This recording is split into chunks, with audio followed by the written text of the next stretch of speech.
Hey everyone, my name is Alex the Anteater, and in today's video I thought I would do something a little bit different. You guys ever heard about this thing called anime? It's pretty popular these days. Actually, it's insane just how popular anime has become over the past few years. I remember when people thought anime was just this cheap and weird animated shows from Japan and they tended to avoid.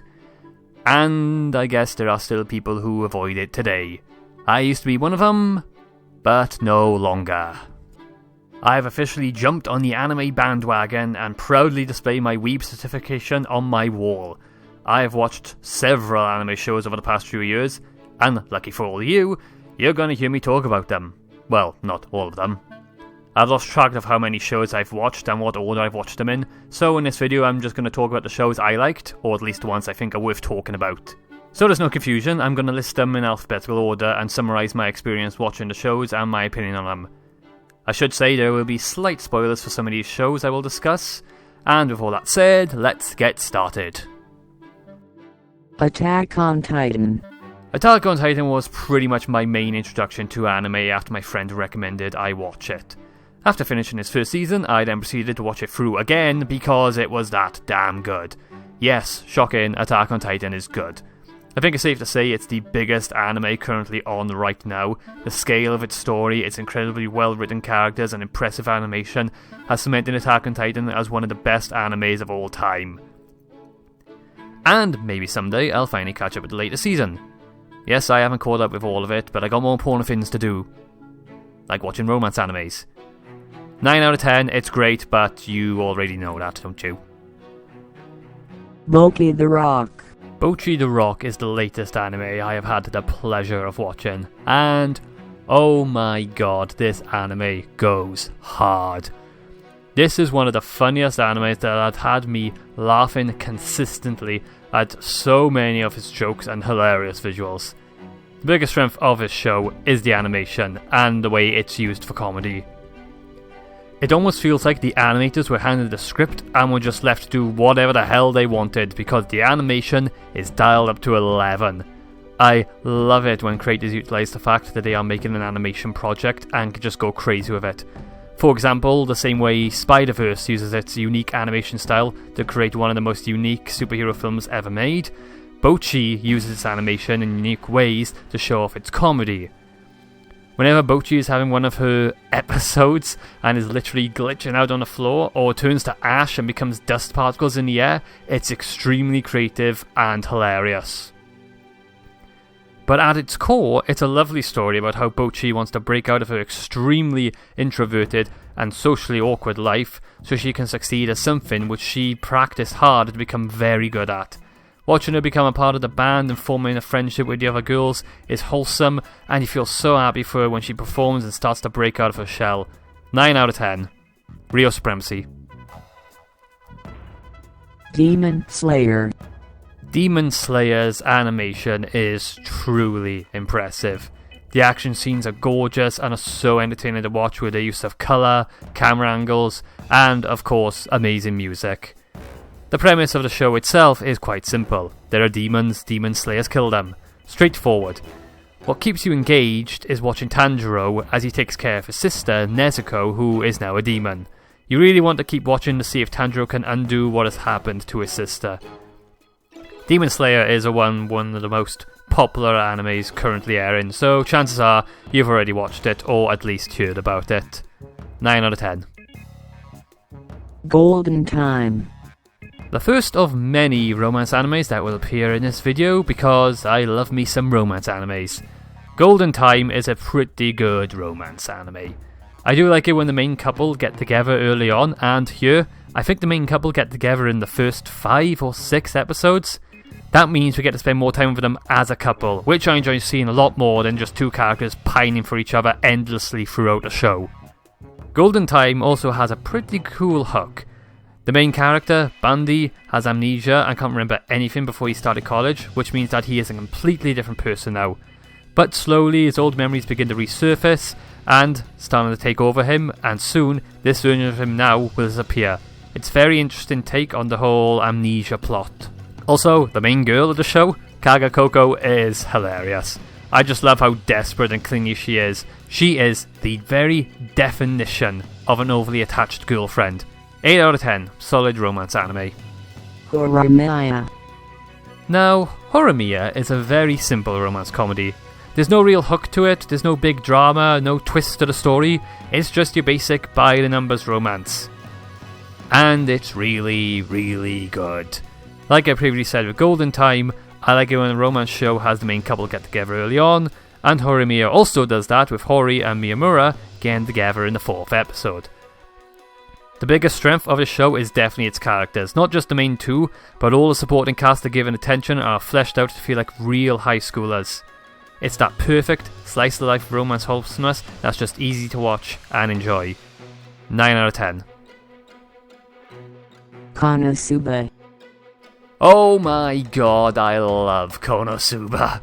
It's rare I can find a comedy show that makes me laugh consistently, but Konosuba manages to do that.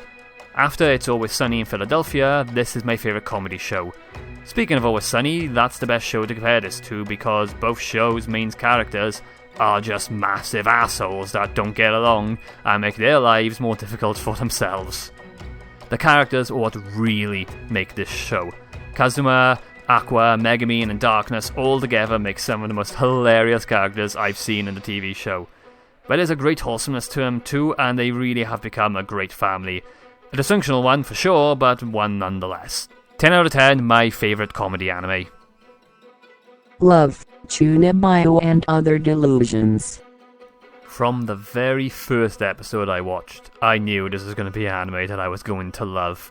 Love, Chunibyo and Other Delusions drew me in immediately and I loved every second of it. Might as well get this out of the way now. This is my favourite anime. By this point I already watched a few romance animes and I mostly just binged watched them. This one, however, I took my time with. I wanted to spend as much time watching these characters as I possibly could. Rika and Yuta are my favourite anime couple, with Rika probably being my favourite anime character. Watching why Rika is constantly stuck in her Chunibyo state and unable to move on from it is truly some emotional stuff, and the romance that builds up between her and Yuta is done brilliantly. And it's just so cute. I'm sorry, it's just so cute and wholesome. 10 out of 10. I wish I could erase it from my memory so I could experience it all over again. Love is War. Whoa, 3 10 out of 10s in a row. Spoilers for the rating of this anime, but come on. Was there any doubt that it would be anything lower than a 10? Love is War is bloody great. The synopsis of the show is quite simple. Two elite students who are both in love with each other try to make the other confess their love first, thereby making them lose in the war of love. But then you watch it and realise this isn't your typical romance comedy anime. You soon realise that both these characters are just sociopaths who are constantly playing mind games with each other in order to get the upper hand, leading to both of them ultimately losing in the end of every attempt they make. What truly elevates the show to godlike status is the animation. Much like Bocchi the Rock, this show utilises the fact that it's animation and just goes all out insane in the changes in animation, camera angles and colours. It took me a few episodes before I understood what style the show was, but once I was in, I could not stop watching. 10 out of 10, you know a show is amazing when an episode about rap is the best one. Miss Kobayashi's Dragon Maid. Wholesome is the best word to describe Miss Kobayashi's Dragon Maid, a simple slice-of-life anime with a more out-there premise of dragons from another world coming to our world, disguising themselves as humans and just interacting in modern-day Earth. There's not really any plot, it's just watching these characters be in their weird, quirky, cute selves. And I love it. The characters and their interactions with each other are what really carry the show. That and, of course, the fan service, which there is plenty of. 9 out of 10. Kana is the cutest thing to ever exist. My Dress-Up Darling. When this show was airing, Marin's face was all over my social media. Everyone loved this character, and for good reason. She is energetic, full of joy, and has so much passion towards her dream of being a cosplayer. Her energy is what makes this show so much fun to watch. The relationship that builds up between her and Gojo is so sweet, and I was so surprised to see Marin realise that she loves him so early on in the show. Of course they haven't got together in the show yet, but just watching these two interact, it's so wholesome and adorable. However, what I don't like about the show is the fan service. A lot of animes have fan service, of course, but here, it happens so often and it's so in your face that it becomes uncomfortable to watch. I don't enjoy this aspect of the anime and I tend to ignore it, but here it's really difficult to do that.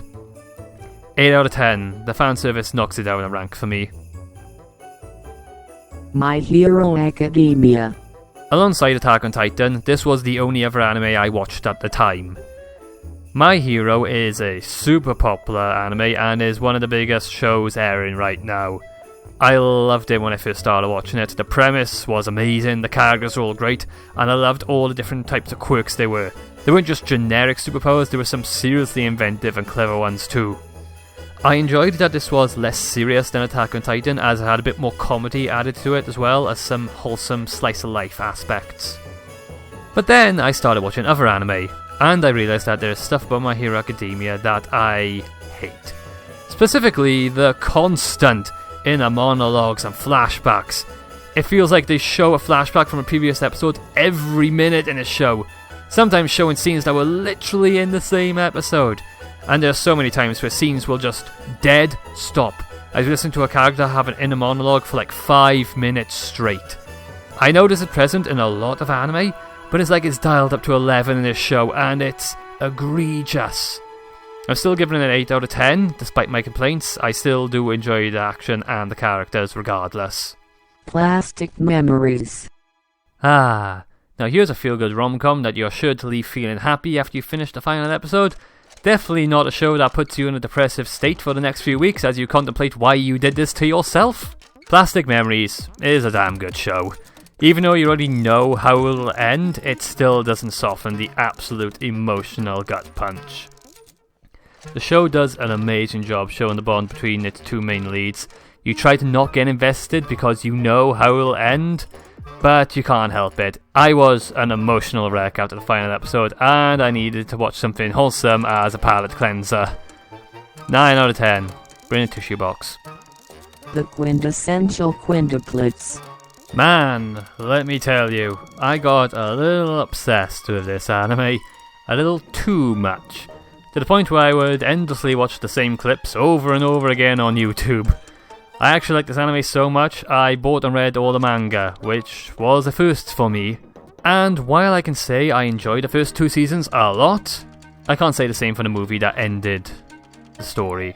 The end is not even bad because the girl I wanted to win didn't, but I went in already expecting that to be the case.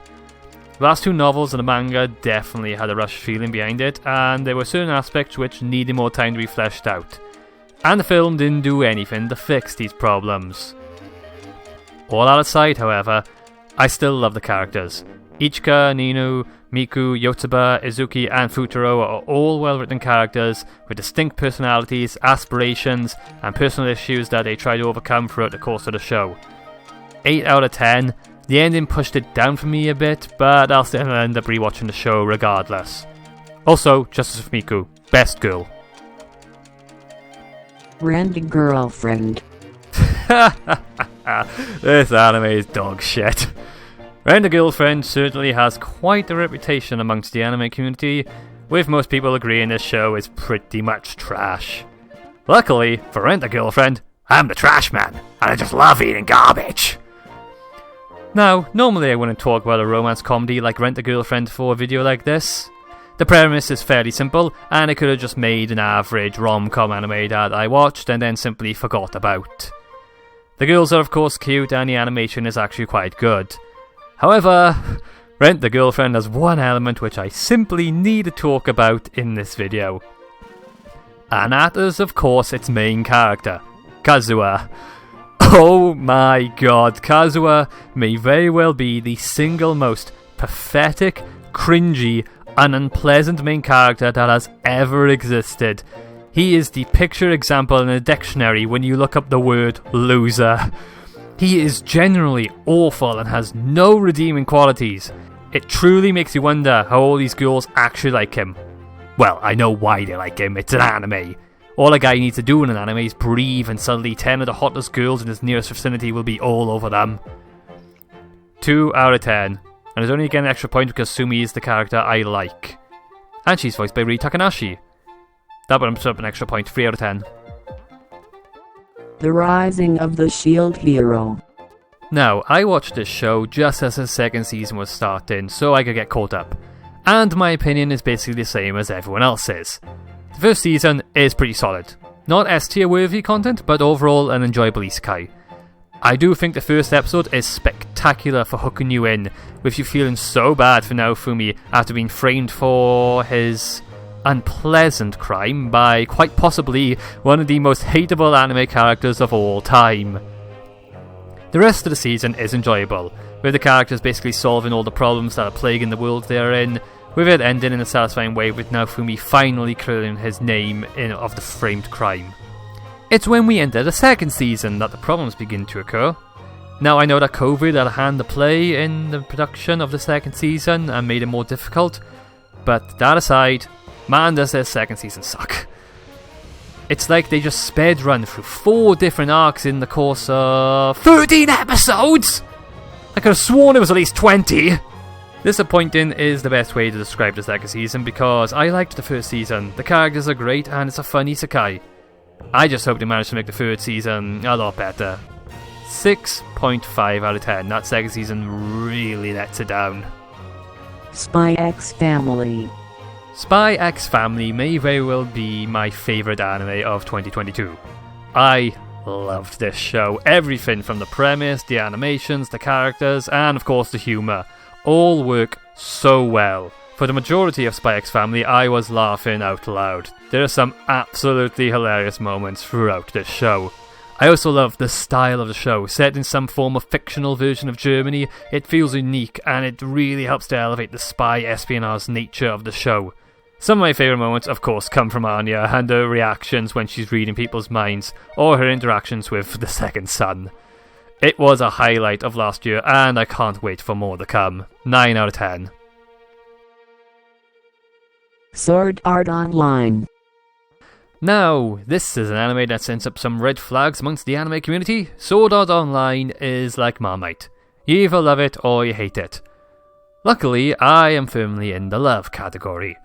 The premise is of course great and what got me watching, as well as I assume a lot of people.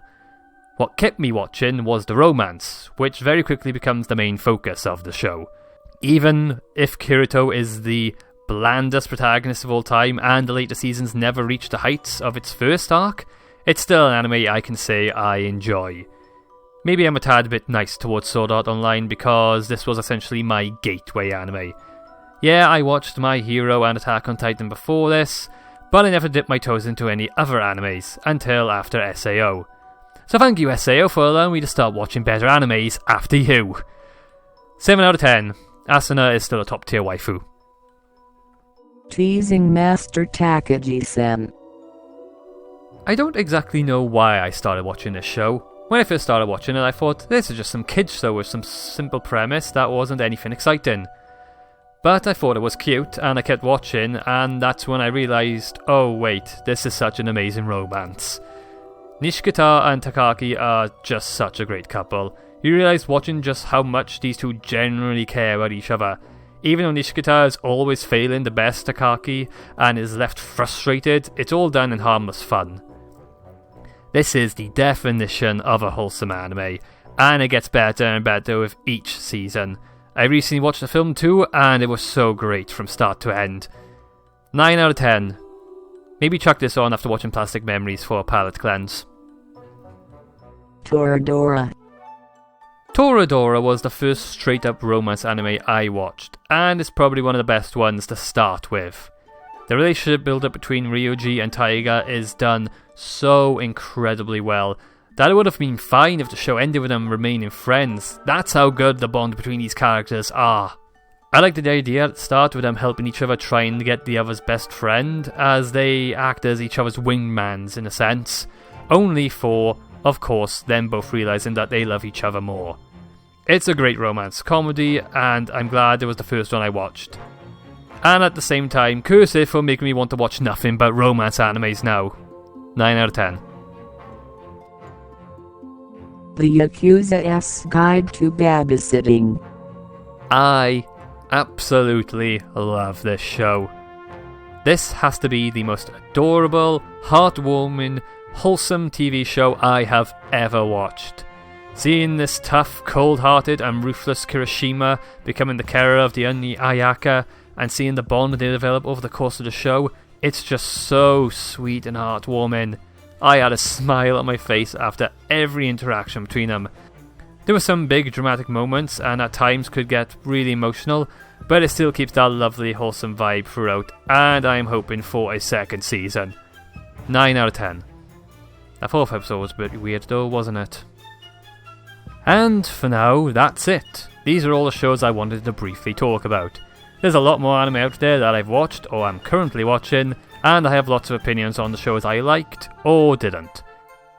If I feel like it, and if any of you would be interested, I could make a video going more in depth about why I liked or hated some of these shows. But what are some of your favourite animes? What would you recommend watching? Do you also think Rent a Girlfriend is a scourge on the romance genre? Whatever your thoughts, I hope you enjoyed watching. Leave a like on the video and subscribe for future content. Until then, I'm Alex Yandita, and thanks for watching.